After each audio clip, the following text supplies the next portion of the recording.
So, the 12 Attitude and Responsibility of Mastery, document from the MCO, copyright Tasha and Nadine.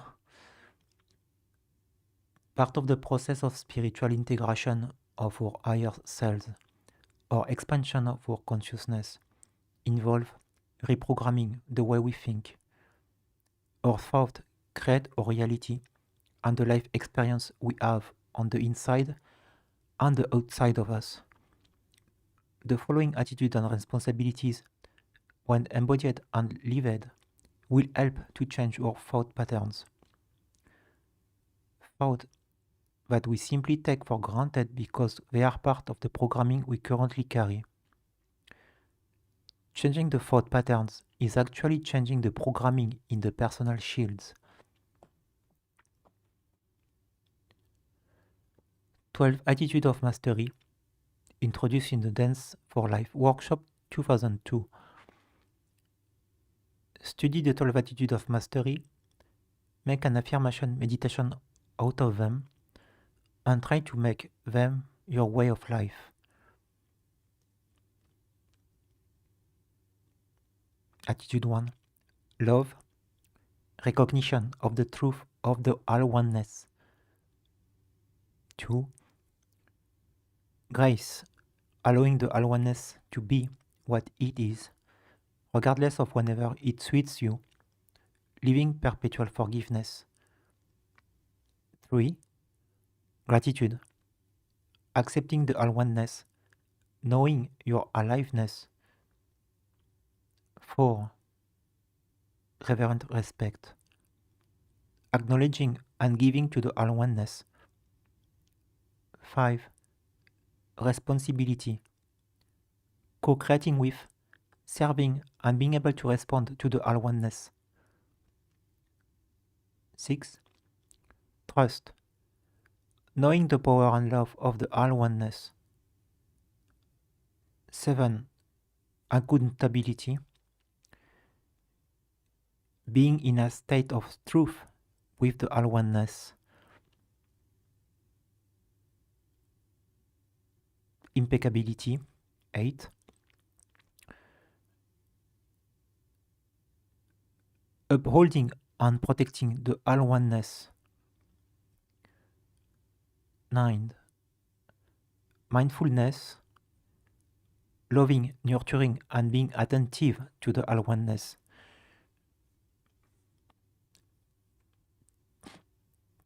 Attitude 10. Fearlessness, recognizing the eternal infinite nature and unconditional love of the all-oneness. 11. Engaged detachment, permitting the all-oneness to be, without assigning critique, condemnation, or value judgment, understanding the isness of and validating the all-oneness. 12. Joy, choosing to be the embodied all-oneness.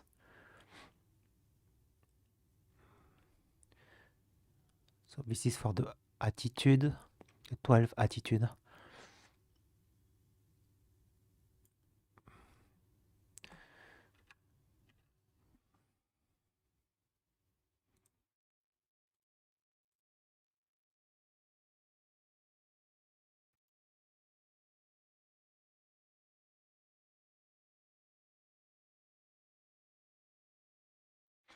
Okay. 12 Responsibilities of Mastery, introduced at the Dance for Life Workshop 2002. Study the 12 Responsibilities of Mastery, make an affirmation meditation out of them, and try to make them your way of life.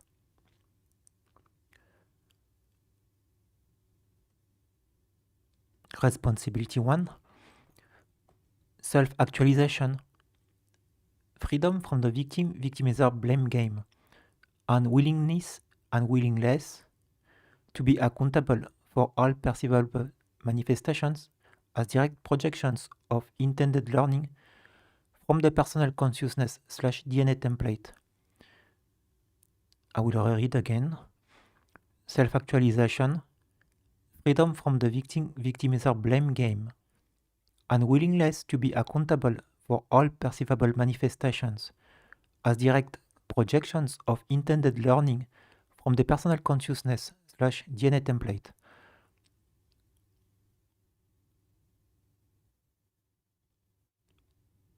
Two, self-sovereignty, freedom from the need for approval from or the need to rebel against any form of external authority through understanding that you, as a manifestation of the God Spirit, have the ability to create personal freedom without violating the spiritual rights of others and without allowing others to violate your spiritual rights of being.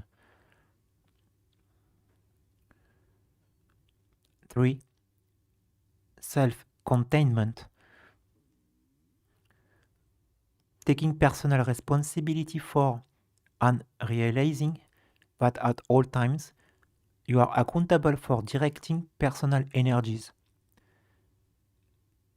There is no one or nothing that upsets you and thus justifies or validates any personal spiritual misuse of reaction, idea, intention, or action.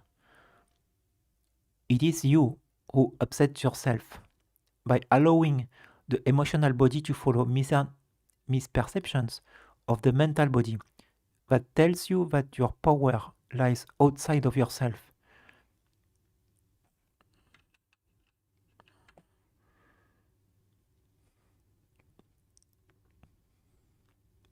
At any given moment, you can choose which words, associations, and ideas you will use as the filters through which you interpret an event. Upset, mad, hurt, or any other category of labeling, conscious or subconscious, are all mental body filters that direct emotional and physical body function. The self-contained individual recognizes that at all times, the freedom of interpretation exists, and thus a negative experience and its associated disharmonic energies of upset, feelings can only exist as a personal interpretation of events. Accepting any less responsibility for the direction of personal energies will place you directly into the victim-victimizer blame game, which can only take place among people who are placing their personal power and responsibility for manifestation onto externalized sources. Only you have the power to upset yourself. Regardless of what others say or do, you are fully entitled to your own interpretation. No one or things has the power to upset you unless you give this power away. Self-containment comes when one recognizes that the direction of personal energies, whether physical, emotional, mental, ideas, beliefs, labels, interpretations, conscious or subconscious, is an attainable level of personal mastery and exists as an implied responsibility that comes with the gift of free will choice. The more responsible you become, the greater freedom and personal empowerment you will know.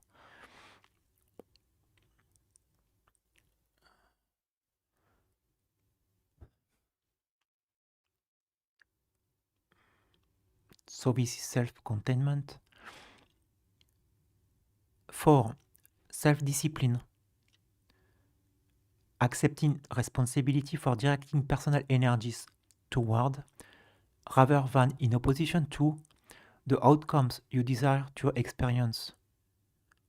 The physical, mental, and emotional bodies have long been directed by the subconscious forces of the hidden shadow, creating within us urges, reactions, thoughts, impulses, perceptions, and feelings that often work counter to the life creations we desire to manifest. Part of spiritual mastery entails reaching ourselves to be consciously diligent in observing our own minds, emotions, and physical body talk, so that we may employ conscious redirection of subconscious shadow energies that run on autopilot. If we learn to catch ourselves when negative thought patterns or emotions run through us, we can use that moment of recognition to reclaim this errant energy and consciously use the power of affirmative attitude, remedial word choice, and direct energy redirecting to direct opposing energies of the self into fulfillment of desired constructive, spiritually mature creations. It takes self-discipline to become the lion tamer of the often roaring subconscious mind. But we do have the intrinsic power to help our subconscious shadow to evolve through loving but firm redirection into a cuddly lap cat that will gladly join us in our constructive co-creations. Self-discipline emerges when we consistently remind ourselves to employ the spiritually correct thought, action, or attitude, even if we don't feel like it, when the shadows sneak up from down under. The shadow part of self surface so that we may see this part of self come to the conscious mind for healing. Through this process, the conscious mind itself can learn greater attributes of mastery.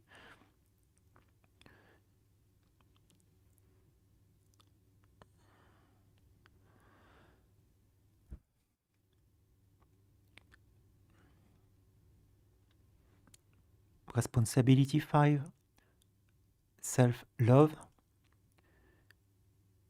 It is our own responsibility to love and nurture ourselves through the limitless gift of divine spirit that moves through us at every moment. Genuine love must come from within and can only be gained through genuine spiritual connection to the eternal God self and its inherent connection to all creation. If we seek love on the outside in order to fulfill a personal loneliness or lack within, we enter relationships as energy vampires.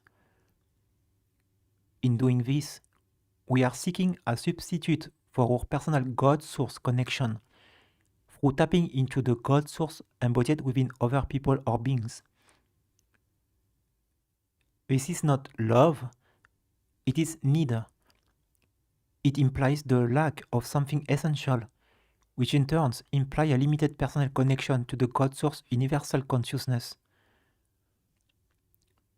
Such lack cannot be filled by external love. It can only be filled by recognizing the God within you, and thus recognizing that you are a living embodiment of absolute love. Once this is recognized, and you will have the greatest love of all, God love.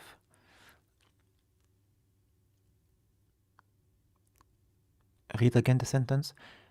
Once this is recognized, you will have the greatest love of all, God love. And from this position of divine power, you can go into the world seeking those to whom you can give this love, rather than seeking those from whom you can get love.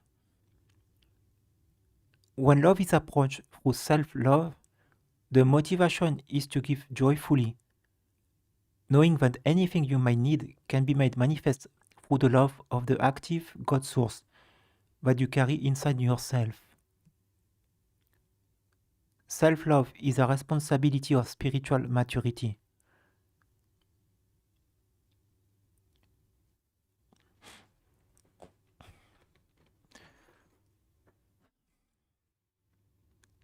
That will be so healing to have that more in the mass consciousness.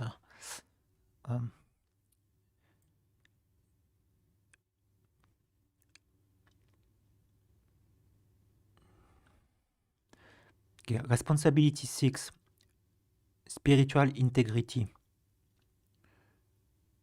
It is our absolute responsibility to choose to act with spiritual integrity at all times. There is no excuse to knowingly violate the spiritual rights of others, regardless of how poorly they may react to you. Spiritual integrity requires that we begin to look at what we are really doing in the way we live our lives. Do our eating habits violate the plant, animal, or earth kingdoms? Do our choices of words and actions show respect for other people and other life forms? Do we play the survival of the fittest like game and give ourselves an excuse for unethical behaviors in money matters, such as showing our silent rebellion against the government by trying to cheat on taxes or by showing up a fellow employee at work to prove you are more worthy and thus more entitled to favor? Do you tell people what they want to hear in order to gain their approval and support, even if it's not fully true and does not reflect your personal needs or feelings? Do you try to get others to do your share as far as work or responsibilities?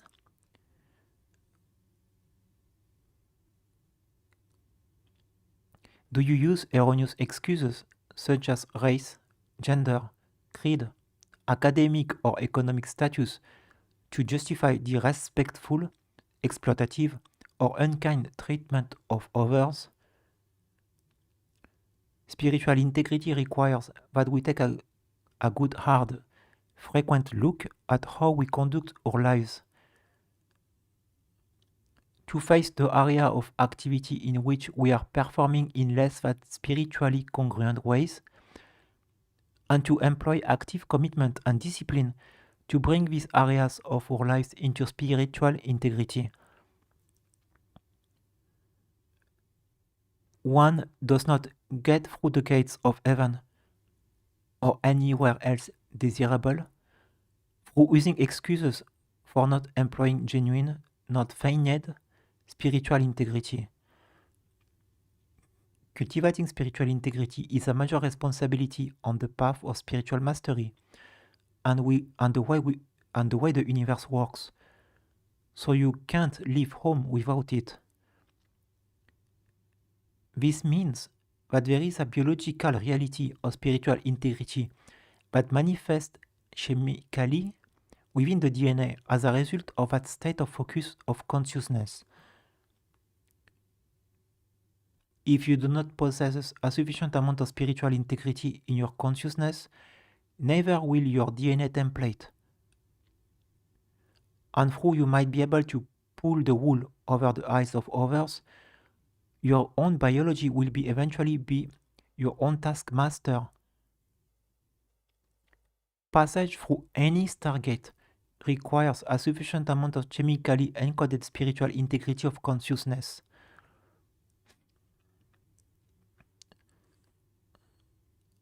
So this is the integral part of the healing process. Step 7. Responsibility 7. Appreciation. Our present society continually teaches us to want more, need more, be more, do more, etc. We are constantly influenced to perceive what it is lacking in order to motivate us to buy more, work more, pay more taxes, and be good little consumership. Very rarely do we stop to think about all that we do have, beginning with the gift of life and mental free will choice. Through this disoriented perceptual filter, we can cultivate a full-blown mutation of mental consciousness. In this mutated consciousness, we begin to believe that we are entitled, that someone owes us, God, the universe, our parents, spouses, children, employer, government, etc. Once we fall into this "you owe me" mind trap, We set ourselves up for continuing self-created frustration as we place unrealistic and untrue expectations upon life, others, and ourselves. We can also often get mighty angry or hurt when we find the universe doesn't conform to our imagined pictures. No one owes us anything. If we feel we are owed, then we are entertaining lack consciousness and a void within the self. It's being recognized.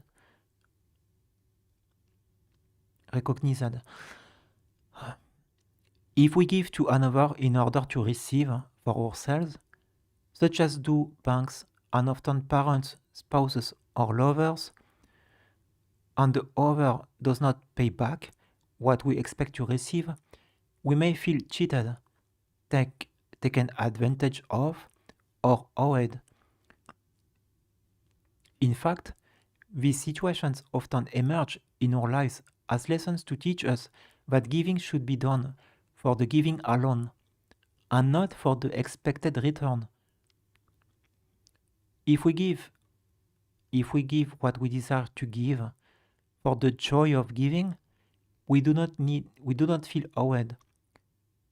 If we live for the joy of living without forcing our demands or expectations upon life, we will not feel that life has short-changed us.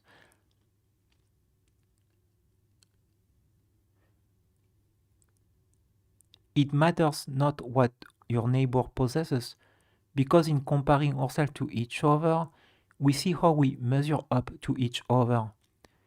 We are in effect continually being distracted from seeing and utilizing the blessings that are our own.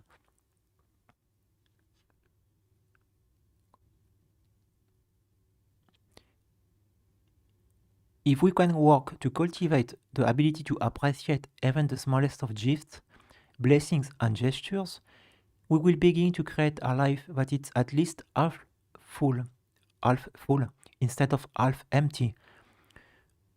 In terms of universal physics, what you focus your attention upon expands, what you resist persists, and what do you not give the energy of appreciation to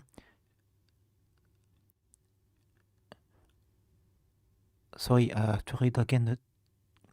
In terms of universal physics, what you focus your attention upon expands, what you resist persists, and what you do not give the energy of appreciation to will eventually demanifest right out of your experience.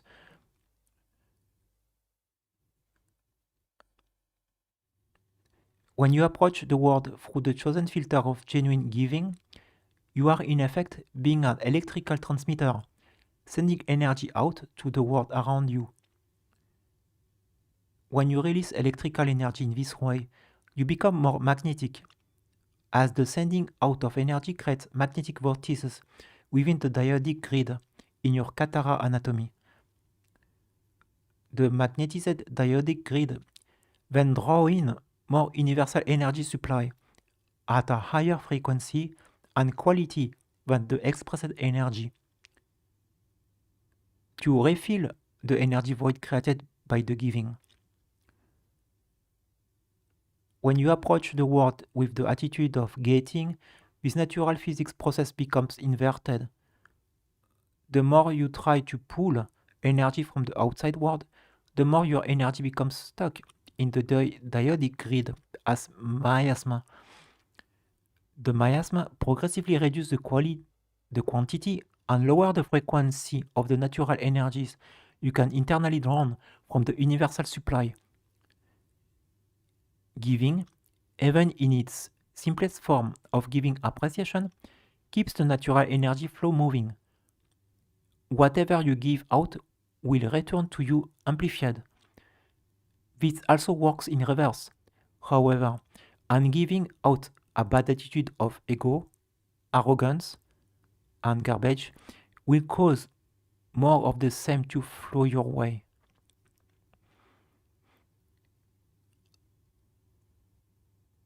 Appreciate what you have Love it, find perspective through which the joy of it can be known, and know that in the act of genuine appreciation itself, you will set loose the powers of manifesting more of what you desire and less of the illusion of lack. The universe Oh Me mind trip is one of the most powerful self-sabotage games in the world. Trade it for consistent appreciation and your world will progressively expand to hold the reality of the things you most desire. If you feel put upon by the world and resentful for having your desire unmet, you owe yourself something. You owe yourself a greater understanding of the nature of creation and better use of your personal power within the life creation game. Say thank you to the God source more often to help yourself remember what things you have to appreciate, and many more of the kind will be sent along your way.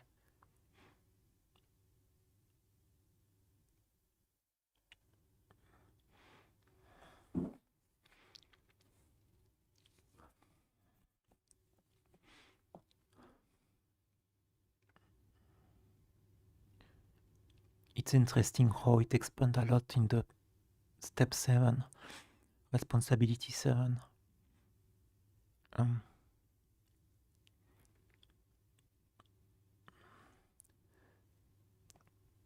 Responsibility 8, patience. God source at its own schedule. We can ever acknowledge this intrinsic reality of manifestation and choose to work co-creatively with the God source within, trusting that together you and the universe will create the perfect divine right timing. And if that isn't right now, there is a very good reason for this. Or you can let the ego self try to force its will upon the intrinsic nature of time. If time does not cooperate with your expectations, you can let that be okay and trust in divine right timing, or you can progressively frustrate yourself with attachment to the artificial time of clocks and choose to believe that you cannot have what you desire just because it doesn't appear when you demand. If we learn to relax and realize that most things we desire we can achieve in divine right timing and order, we can learn to work co-creatively with the consciousness of time. We will often then find that our life will progressively better conform to our wishes, especially when we ask nicely rather than demand, and also when we trust the universal God source to do its part in our co-creation. Patience is a virtue that reflects our comprehension of the nature of universal order.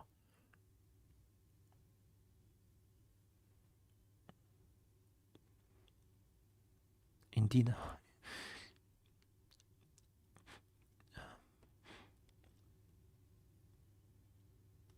Responsibility 9, kindness. Like respect, Dance for Life attitude of mastery 4. Kindness is a birthright, but one that is quite often overlooked and misunderstood. When we approach the world through genuine kind-heartedness, sending love and respect to all of creation in honor of the God force that live within all things, we are again transmitting electrical energy of a higher frequency that will follow the mechanics of universal physics to bring more of the like kind back to us through universal backflow. Kindness is a gift we must first give to ourselves in order to have it to give to others. Kindness implies being conscientious and caring toward the needs, feelings and desires of both the self and others, and to express this concern and caring in action attitude, and intention. Give to yourself random acts of kindness, then pass along the gift to all who cross your way. Try being kind to the mean and grouchy neighbor, and you may help them rediscover the ability to smile. When we treat all things with kindness, we demonstrate that we acknowledge their intrinsic value as manifestations of God's source, and we often find God's source lovingly returns the favor.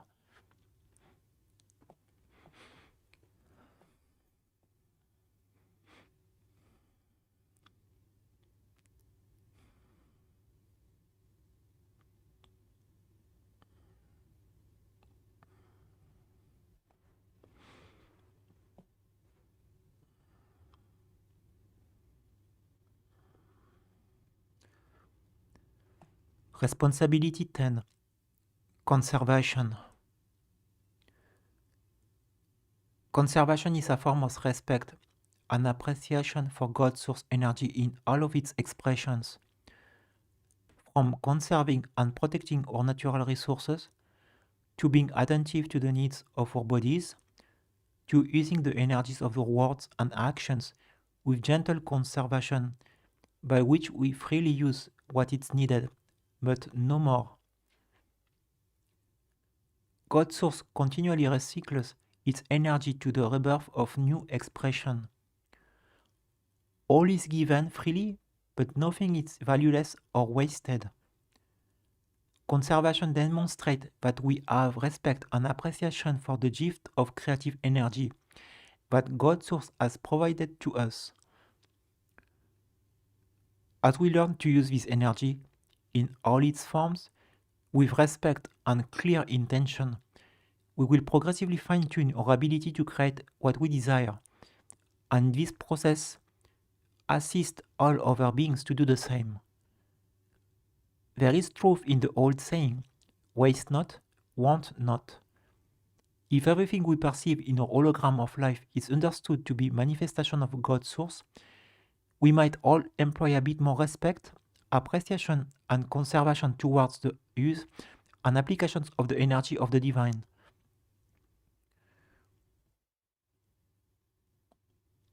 Step 11, Responsibility 11. Cooperation/diplomacy. Existence is and will always be a co-creative endeavor. We must be willing to allow other beings the fulfillment of their needs and desires if we hope to have our fulfillment known. Creating win-win situations and creating with the intention of giving genuinely are natural ways of being.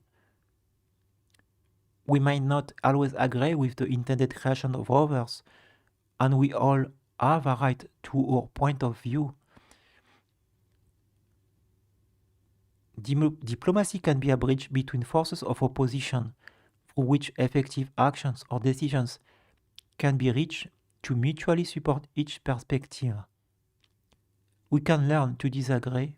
We can learn to agree to disagree respectfully, so the spiritual act of co-creative co-creation can progressively evolve to higher levels of expression.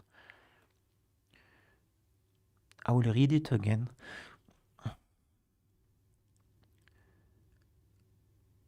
Existence is and will always be a co-creative endeavor. We must be willing to allow other beings the fulfillment of their needs and desires if we hope to have our fulfillment known.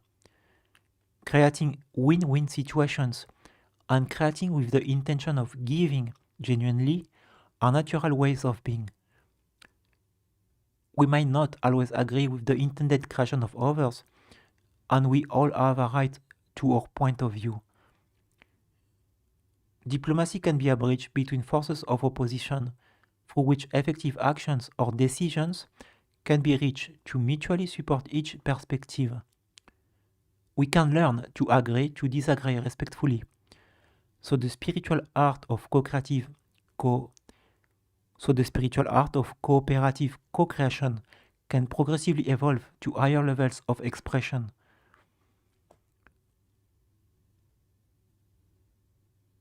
And responsibility 12, sense. Learning to identify and appropriately apply both common sense and the uncommon sense of spiritual knowing will allow us to establish the greatest balance of energy expression within all aspects of our lives. Copyright 1997, 2006, and 2025, Ashaya Nadine. And the copyright at the time of the document was 1997, 2006, Azurit Press, Ashayana and Ashaya Nadine, Ecars MCO.